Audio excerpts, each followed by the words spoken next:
Tonight, we tour a northern community that fought off a wildfire. We find out how pets left behind by evacuees are being cared for. And the Riders' regular season gets underway with a visit from the CFL Commissioner. This is CBC Saskatchewan News.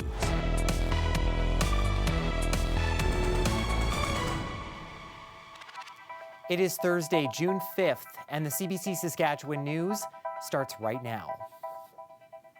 I'm Ethan Williams. Thank you for joining us. The amount of land currently burning from all of the significant fires in the province now totals more than 1 million hectares. That does not include other fires from earlier in the season that may have been contained. In 2023, 1.9 million hectares burned in the entire year. That broke the single-year record for the amount of land burned. Some fires have also grown significantly between updates given on Wednesday and Thursday. The J. Smith fire near Brabant Lake went from 88,000 to 136,000 hectares. The Wolf fire, which has devastated Denair Beach, has nearly doubled in size from 71,000 to 130,000 hectares. And the Ditch 2 fire near Weyakwin has gone from 70,000 to 90,000 hectares. Over 30 communities have evacuations, either full or partial evacuations, asking people to leave their homes. And currently there is between 10 and 15,000 evacuees currently out of their northern locations due to these wildfires and other issues in the area, such as access or loss of communication and power. And despite all of this, there are some bright spots emerging from the stories of tragedy and loss. The Village of Weyakwin has lifted its evacuation order and has so far mostly avoided destruction from nearby fires. Alexander Silberman reports. We're here in the community of Weyakwin on the edge of 2 wildfires. This is a community that was largely spared by these wildfires that came dangerously close. You can see the contrast around me. This forest over here completely charred by fire that burned a perimeter entirely around the community. The only greenery left just right in the village as that fire came dangerously close to homes, stopping just a few hundred meters away from residential areas. We had the chance to speak with some firefighters here on the ground, still working to put out hot spots and stop those flames from reigniting and threatening the hamlet. And they described to us what the challenging conditions have been like on the ground. Have a listen. It used to be nice out here, actually. There's a lot of green. There's nothing but black around here now. Trees, all the deadfalls all burnt up. It's a big difference. The people who live here in Weyakwin are among the upwards of 10,000 people forced out of their homes in Saskatchewan from these fires. Some of them are expected to come back to Weyakwin today to see what conditions are like here on the ground, but many are expected to stay in Prince Albert in the cities in the south for a number of days. We heard from a family that evacuated earlier who say they don't know when they'll be able to return home to their community. Just, I don't know when we're going to go home, if we're going to have a home when we get back. This highway is where thousands of people fleeing their homes in northern Saskatchewan have been traveling in recent days. The conditions along the highway have been incredibly hazardous. There's still active fire burning right along the roadway. You can see this thick smoke billowing behind me from that fire, creating limited to zero visibility. At the curve of this road, you can hear the crackling of the flames as that fire continues to threaten the roadway, making it difficult for people to travel to safety. And with these hot and dry conditions, there's no sign of relief in sight in the forecast for the firefighting crews on the ground. Alexander Silberman, CBC News, Weyakwin, Saskatchewan. And as evacuees flee the flames, some are finding it difficult to get information. Abigail Clark fled her home of Wadden Bay, north of La Ronge, earlier this week. We're getting sporadic information, given to us. There's really no information being shared a whole lot from our leaders. A lot of it is just from our Facebook Tri-Community page or just friends and family that have stayed behind to help fight fires on the ground. So a lot of it is unknown. We're getting very random updates here and there. So it's pretty scary to watch from afar what's happening back home. The Saskatchewan Public Safety Agency says it's trying its best to communicate with evacuees, but admits it's challenging with so many people on the move and things changing rapidly. It's encouraging people to call its information line at 1-855-559-5502 to get the latest on shelters, fire updates, and supports. A volunteer firefighter from Denair Beach says he and his small crew were overwhelmed by wildfire and by what he describes as a lack of coordination on the ground. Harley Vliegenhart says he and his team were fighting the wolf fire with little support until conditions became too dangerous to stay. He now has a message about how wildland firefighting is managed. I'd like for the loss of Denair Beach to be a message and a warning to the rest of the country on how things are looking with our fire effort, our firefighting effort, and the systems we have in place. Last year, when Jasper was on fire, Alberta was calling for a unified fire effort, and I think we need one now. Fire activity has been ramping up over the past 4 or 5 years. It's hard to say, but in a way, we weren't caught off guard by this one. You know, we were just talking earlier this summer, me and the rest of the guys, we were saying, oh, this might be the year we get it, and we got it. But as it ramps up, there's not been much change in the way we fight things, how resources are distributed or managed, and that needs to change now. We need an investigation, an assessment, and change. Vliegenhart says his own home was destroyed in the fire. In a statement, the SPSA says it appreciates the hard work of all firefighters combating the wolf fire, and it's committed to providing resources and support across the province. It says it actively promotes fire-smart initiatives to educate and prepare communities for wildfire prevention. And it's not just people being affected by all of these fires. Animals are also bearing the brunt of fire, smoke, and evacuations. And as Scott Larson reports, there are efforts underway to take care of pets that had to be left behind when their owners fled.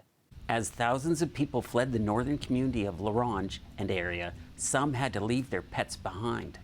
Now, efforts are being made to help those animals. Some people who stayed behind in La Ronge are giving food and water to animals and sharing images on Facebook to comfort pet owners who headed south. There's also a dedicated group of people trying to evacuate animals. They were able to bring about 30 dogs and cats out to Prince Albert late Tuesday. There are like hundreds and hundreds of dogs and animals that are still left behind, and we're doing our best to go and feed them and water them and make sure that they're safe. But it is a very small team that we are working with, so we are doing as much as we can with what we have. The team of volunteers headed back into the smoke and fire late yesterday afternoon to get more animals out. Chelsea Breeze with Northern Animal Rescue in La Ronge is one of the people coordinating the rescue. Breeze says it's been stressful but rewarding at the same time. My only thought was to get my dogs to safety. I'm not worried about material things. I just pray and hope that everybody has insurance and things like that. But the living, breathing animals are my #1 priority. With a massive fire still raging nearby, Breeze wants to get the animals out.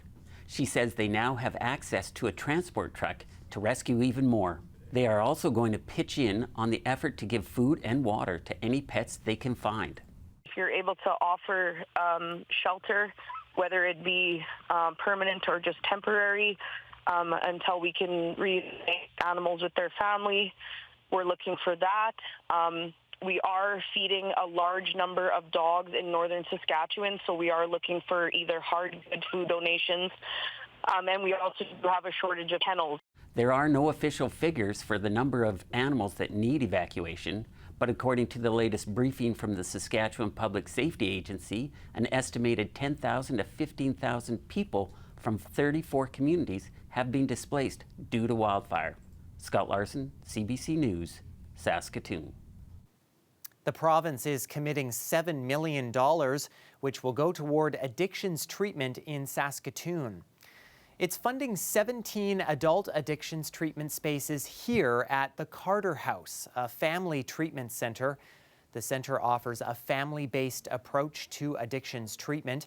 Parents and children work through treatment together with the goal of repairing relationships while addressing substance use. Some of these parents who've moved in haven't had access to their own children and haven't parented their own children. So getting to see their children, join them at our center, being able to provide meals, watching parents play with and feed their children, it's a very powerful thing, and that is why we are all here. The center has room for 60 people, which includes both parents and children.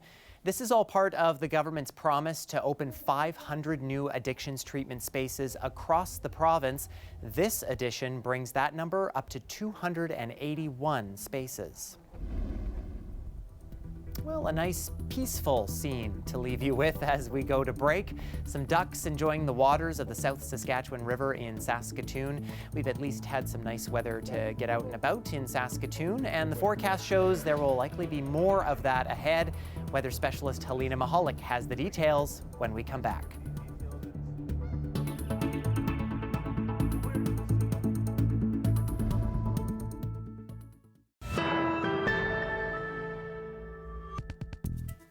We have an update now to a story we brought you earlier this week about cuts to elementary band teachers in Regina Public Schools. The division plans to cut 4.5 of its 14 elementary band teaching positions because it says more money has to go toward classroom complexity as a result of the new teachers contract. But in a statement Wednesday, the Saskatchewan Teachers Federation says that's not the case. The STF says the province is giving more money to school divisions to handle new class complexity clauses in the contract. It's also adding more than 500 new teaching positions. In response, Regina Public Schools tells CBC Thursday that other funding not related to classroom complexity has not kept up with inflation and growth, and that has resulted in a more than $2.5 million shortfall for the division. Prime Minister Mark Carney is in private talks with U.S. President Donald Trump. It comes as Canada looks to push back after Trump escalated steel and aluminum tariffs. David Thurton reports. Look, I have a lot of respect for this man. A month after this high-stakes Oval Office meeting, Mark Carney and Donald Trump are holding direct talks. A source confirms the Prime Minister and the President have had a few evening phone calls and exchanged text messages since. Hi there. Has the Prime Minister been speaking with the President since the Oval Office meeting? The industry minister wouldn't share details about those conversations or how negotiations are going. Do you really think I'll answer that question? No, but I won't answer that question. We won't negotiate in public, and we'll let the Prime Minister do his work. Those negotiations come at a time when Donald Trump has doubled tariffs on aluminum and steel. The bosses from the sector are urging the federal government to retaliate.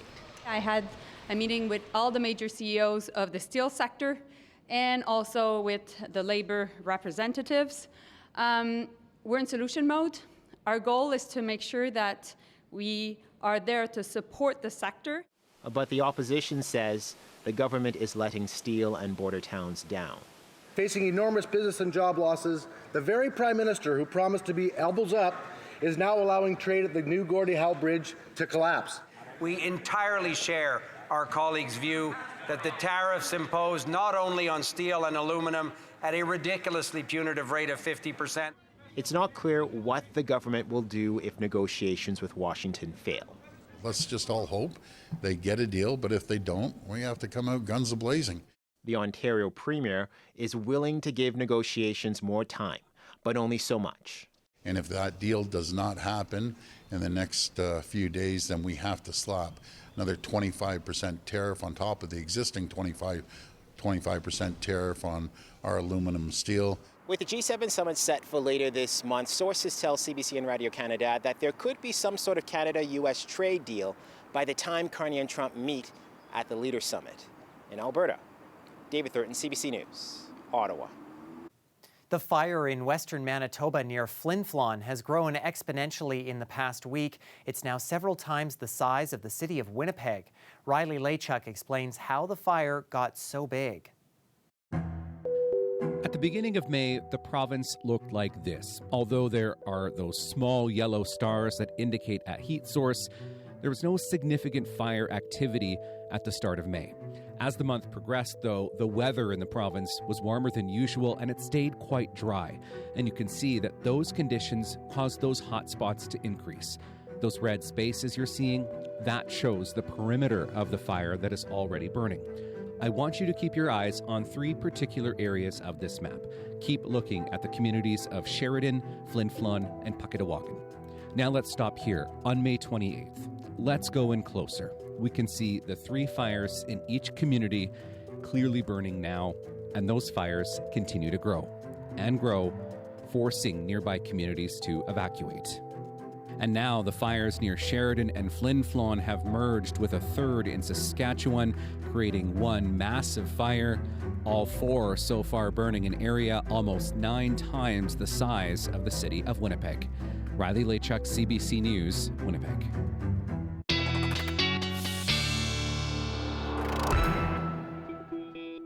And weather specialist Helena Mahalik joins us now. And I know, Helena, the smoke from that fire and many others still having an impact in our province. Yes, Ethan, we even saw today the smoke from northern Alberta impacting southern Saskatchewan, and there are many warnings in effect right now. Let's take a look at where those are Thursday in the province. Air quality warnings continue to be in effect for the north areas like La Ronge and Pelican Narrows, but we are seeing many places in east central Saskatchewan also being affected. The Priestville area is also under a warning. And as we look to the weekend, the air quality is going to continue to be quite bad, especially in the La Ronge and Stony Rapids areas, but the entire province may still be blanketed by smoke into the weekend. Thursday, we saw high danger levels from this wildfire smoke. As I mentioned, some were factoring in from Alberta, but many still are coming in from northern Saskatchewan, causing both south and central Saskatchewan to be under this high alert. And obviously the north continues to be under the high or even extreme alerts as well. Thursday evening, there's a slight chance of rain, about a 30% chance in south and central Saskatchewan. Don't worry, I don't think it's going to impact the Riders game. As we look to our weekend, Friday, we do see a pressure system coming in, bringing us some rain in the north, which is definitely very needed. I spoke to Environment Canada and they said over the weekend, anywhere from 10 to 20 millimeters of rainfall could be expected for the north, which is definitely good news. And Saturday morning, we could see a chance of rain with thunderstorms in south and central Saskatchewan as well. And although it's very good news that we're going to be seeing all of this rain in the north, it is just worth watching out for any lightning strikes because that could cause the fires to become even worse despite the good news of rain. It was a bit of a breezy Thursday evening. We're seeing up to 30 kilometers an hour wind gusts in south and central Saskatchewan. Friday, winds will still be breezy, up to 40 kilometers an hour throughout much of the province, up to 50 in the south, with winds pushing towards the east. And as we look to Saturday, it will be an extremely windy day, with winds gusting up to 70 kilometers an hour, especially in central areas like Saskatoon, and southern areas as well will also be experiencing up to 70 kilometers an hour, Ethan, which is definitely not good news for Saskatoon as we have our Broadway fair this weekend, so we're hoping those tents don't fly away. Yeah, for sure. Okay, we'll hope the winds die down a bit. Helena, thank you so much. Thanks, Ethan. Well, the NBA Finals get underway Thursday. Hamilton's Shai Gilgeous-Alexander's Oklahoma City Thunder is looking to claim the team's first title over the Indiana Pacers. Earlier this season, he was named the league's MVP. Steve Nash is the only other Canadian to have won that award. SGA pulls up. The mid-range maestro does it again. Nice fake. Pass deflected and stolen. SGA down a lane, throws it down. The rebound. Gilgeous-Alexander nails his three-pointer. 31 points for SGA. SGA inside. Counted out, a foul. Gilgeous-Alexander has been averaging nearly 30 points per game in the playoffs. Now to Nugent-Hopkins. Kicks it back to Bouchard. Back to Nugent-Hopkins. McDavid in front, scores! Leon Draisaitl, Game 1 hero! And Wednesday night, Leon Draisaitl brought oil country to its feet. He scored on a power play with 31 seconds remaining in the first overtime period. That lifted Edmonton to a 4-3 victory over the Florida Panthers in Game 1 of the Stanley Cup Final. Stay with us. We'll be back after the break.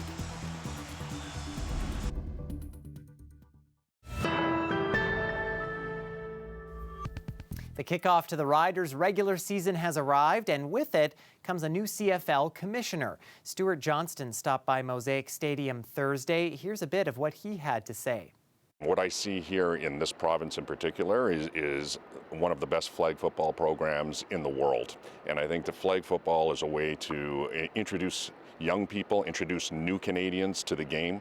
I truly believe that if they hold a ball, they throw and catch and run with the ball, they start to learn some of the rules and some of the strategies, they're going to fall in love. I would love a 10th team is the starting point. However, I'm not making expansion a priority of the league office. I want to focus on things that we can control. I want to focus on the entertainment aspect. If we do that and we have 9 healthy clubs, I think expansion is going to be even more viable. If a group comes to the league office and has an outstanding financial plan, a stadium plan, the political wherewithal, we will be listening.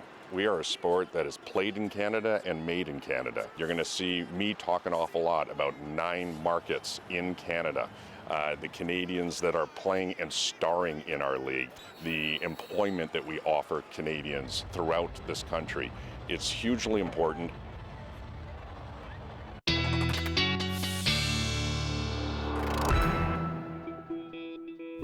And Helena is back now with one last look at the forecast. Yes, it'll be a warm weekend. Ethan, let's take a look at our temperatures for the city of Regina. Friday, temperatures will be at 25 degrees, but we are going to feel very breezy during this day. And in the weekend, although things will be feeling a bit warm, there is a chance of rain, a 30 to 50% chance, making our overnight lows feel a little bit cooler. But as we get into our work week, temperatures jumping back up to the 25-degree mark and then even closer to 30 degrees. Things could cool off with another 60% chance of rain, and overnight lows are above seasonal for this time of year during the next work week. Saskatoon will also still get that breezy weekend, and Saturday there's a chance of rain, but throughout the next work week the sun is back and temperatures will be jumping up to the 25 or even just below the 30-degree mark. Another chance of rainfall is possible for the rest of the work week, and again, Ethan, temperatures above seasonal for this time of year, so we're seeing temperatures in the low teens overnight in Saskatoon. Yeah, say what you want. I will take all the rain we can get right now. Definitely. All the moisture we can get. Yeah, for sure. Okay, Helena, thanks so much. Thanks, Ethan. And that is it for us. For more news anytime, you can head to our website or subscribe to the CBC Saskatchewan YouTube channel or download the CBC News app on your smartphone or tablet. Thanks so much for watching.